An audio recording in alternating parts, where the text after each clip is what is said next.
सिंहासन बत्तीसी। पहली पुतली रत्नमंजरी ने क्यों राजा भोज को सिंहासन पर बैठने नहीं दिया, और क्या थी विक्रमादित्य की कहानी। प्रिय दोस्तों, सिंहासन निकलने के बाद राजा भोज सिंहासन पर बैठने के लिए बहुत उत्सुक थे। जैसे ही राजा भोज ने सिंहासन पर बैठने के लिए अपना पांव बढ़ाया, तभी पहली पुतली रत्नमंजरी प्रकट हुई और राजा भोज से कहा, राजन, क्या तुम इस सिंहासन पर बैठने के लिए गुणवान और बुद्धिमान हो। राजा को बहुत बुरा लगा और गुस्सा भी आया। तभी रत्नमंजरी पुतली बोली, यदि यकीन नहीं आता तो राजा विक्रमादित्य की यह कहानी सुनकर फैसला करना कि तुम इस सिंहासन के योग्य हो या नहीं। प्रिय भक्तजनों, आप सबका एक बार फिर से स्वागत है हमारे चैनल अध्यात्म ज्ञान पर। तो इतना कहने के बाद पहली पुतली रत्नमंजरी ने राजा भोज को कहानी सुनाना शुरू किया। हे राजन, बहुत पुरानी बात है। अम्बावती नामक एक राज्य था। उसके राजा धर्मसेन ने 4 वर्णों में 4 शादियां की। पहली रानी ब्राह्मण थी, दूसरी क्षत्रिय, तीसरी वैश्य और चौथी शूद्र। पहली रानी ब्राह्मणी से एक पुत्र हुआ जिसका नाम ब्रह्मानीत रखा गया। इसी प्रकार दूसरी रानी क्षत्राणी से 3 पुत्र शंख, विक्रमादित्य और भर्तृहरि हुए। तीसरी रानी वैश्य से चंद्र नाम का पुत्र हुआ। इसी प्रकार चौथी रानी शूद्राणी से धन्वंतरी नामक पुत्र हुआ। दोस्तों, इस प्रकार धर्मसेन राजा ने अपनी बड़ी रानी ब्राह्मणी के पुत्र ब्रह्मानीत को राजा बना दिया, परंतु वह राज्य को संभाल नहीं पाया और राज्य को छोड़कर चला गया। और कुछ समय इधर उधर भटकने के बाद ब्रह्मानीत धारा नगरी पहुंचा और धारा नगरी के राजा को मारकर वहां का राजा बन गया। परंतु कुछ समय पश्चात ब्रह्मानीत वापिस अम्बावती अपने राज्य में लौटा, परंतु किसी कारणवश उसकी मृत्यु हो गई। दोस्तों, इस प्रकार बड़ी रानी के पुत्र ब्रह्मानीत की मृत्यु के पश्चात राजा धर्मसेन की दूसरी पत्नी क्षत्राणी के बड़े पुत्र शंख को लगने लगा कि उनके पिता धर्मसेन विक्रमादित्य को ज़्यादा पसंद करते हैं, कहीं वो मेरी जगह विक्रमादित्य को राजा न बना दें। ऐसे में शंख ने सोते हुए पिता पर हमला कर उसे मार डाला और खुद को राजा घोषित कर दिया। दोस्तों, इस प्रकार जब सभी भाइयों को शंख के षड्यंत्र का पता चला तो सभी भाई विक्रमादित्य, भर्तृहरि, धन्वंतरी और चंद्र अपनी जान बचाकर इधर उधर भाग गए। परंतु शंख अपने इन भाइयों को मारना चाहता था, इसलिए उसने उनको ढूंढने के लिए ज्योतिषी का सहारा लिया। ज्योतिषियों ने राजा शंख को बताया कि केवल विक्रमादित्य को छोड़कर उनके सभी भाई जंगली जानवरों का शिकार बन चुके थे। और ज्योतिषों ने यह भी बताया कि केवल विक्रमादित्य जिंदा है और वह अब बहुत ज्ञानी हो चुका है और आगे चलकर वह बहुत बड़ा सम्राट बनेगा। प्रिय दोस्तों, यह सुनकर शंख को बहुत चिंता हुई और वह किसी भी कीमत पर विक्रमादित्य को मारना चाहता था।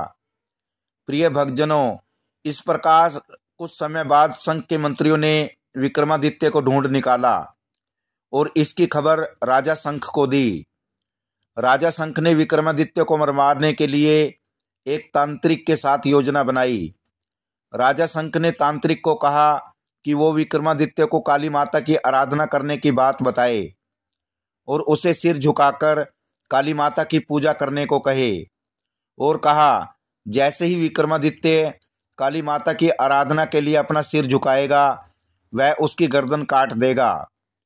दोस्तों, इस प्रकार तांत्रिक विक्रमादित्य के पास गया और शंख के कहे अनुसार विक्रमादित्य को काली माता की आराधना करने के लिए सिर झुकाने के लिए कहा, और उसी समय शंख भी वहीं छिपा बैठा था। प्रिय दोस्तों, जाके राखे साइया मार सके ना कोई। विक्रमादित्य ने खतरा महसूस कर लिया। उसने तांत्रिक को सिर झुकाने की विधि बताने को कहा और तांत्रिक जैसे ही झुका, राजा शंख ने विक्रमादित्य समझकर उसकी गर्दन काट दी। और इतने में विक्रमादित्य ने शंख के हाथ से तलवार लेकर उसकी गर्दन काट दी और अपने पिता की हत्या का बदला ले लिया।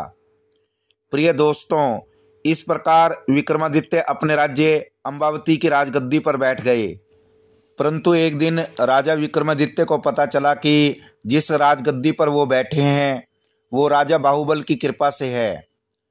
पंडितों ने सलाह दी कि जब तक आपका राज तिलक स्वयं राजा बाहुबल नहीं करेंगे तब तक आपका राज्य अचल नहीं होगा। कृपया आप राजा बाहुबल से राज तिलक करवाओ। प्रिय भक्तजनों, इतना सुनकर राजा विक्रमादित्य अपने दोस्त लूथवरण को साथ लेकर राजा बाहुबल के महल में पहुंचे। राजा बाहुबल ने उनका बड़े आदर से स्वागत किया। 5 दिन बीत गए। तभी राजा विक्रमादित्य के दोस्त लूथवरण ने उनको सलाह दी कि जब हम राजा बाहुबल से उसके राज्य से जाने की विदा मांगेंगे तब राजा बाहुबल आपसे कुछ मांगने को कहेंगे। तब आप उनसे उनके घर में रखा सिंहासन मांग लेना, जिसे साक्षात महादेव ने राजा इंद्र को दिया था और बाद में इंद्र ने बाहुबल को दिया। उस सिंहासन में यह गुण है कि जो उस सिंहासन पर बैठेगा वह 7 द्वीप नवखंड पृथ्वी पर राज्य करेगा। उस सिंहासन में बहुत जवाहरात के साथ सांचे में ढालकर 32 पुतलियां बनाई गई हैं। अतः हे राजन, आप उस सिंहासन को मांग लेना। प्रिय भक्तजनों, अगले दिन जब विक्रमादित्य राजा बाहुबल से विदा मांगने गए तो राजा बाहुबल ने उनसे कुछ मांगने का वचन दिया। तब विक्रमादित्य ने वह सिंहासन मांग लिया। राजा बाहुबल वचन से बंधे थे तो राजा बाहुबल ने विक्रमादित्य का राज तिलक किया और बड़े प्रेम से राजा विक्रमादित्य को विदा किया। प्रिय भक्तजनों, जैसे ही विक्रमादित्य उस सिंहासन के साथ अपने राज्य पहुंचे तो उन्होंने सभा की और पंडितों को कहा, आप सब बताइए कि मैं इस सिंहासन पर बैठने योग्य हूँ भी या नहीं। और कहा, पंडितों, मैं एक अनुष्ठान करना चाहता हूँ। प्रिय भक्तजनों, तब पंडितों ने कहा, हे राजन, आपका प्रताप तीनों लोकों में छपा है, आपका कोई भी बैरी नहीं है, इसलिए आप 1.25 लाख कन्यादान और 1.25 लाख गायें दान कीजिए, ब्राह्मणों को धन दीजिए और जमींदारों का 1 साल का लगान माफ कर दीजिए। प्रिय भक्तजनों, इतना कहकर पहली पुतली रत्न मंजरी बोली, हे राजा भोज, आपने अगर कभी ऐसा दान किया है तो सिंहासन पर अवश्य बैठें। पुतली की बात सुनकर राजा भोज निराश हो गए और सोचने लगे, आज का दिन तो गया, अब तैयारी करो, कल सिंहासन पर बैठेंगे। प्रिय भक्तजनों, इस तरह सिंहासन बत्तीसी की पहली पुतली रत्न मंजरी ने राजा भोज को सिंहासन पर बैठने नहीं दिया और अगले दिन दूसरी पुतली चित्रलेखा ने सुनाई राजा विक्रमादित्य की दूसरी कहानी। भक्तजनों, यदि ये कहानी आप सबको पसंद आई हो तो वीडियो को शेयर करना और चैनल को सब्सक्राइब करना। आप सभी दर्शकों का धन्यवाद।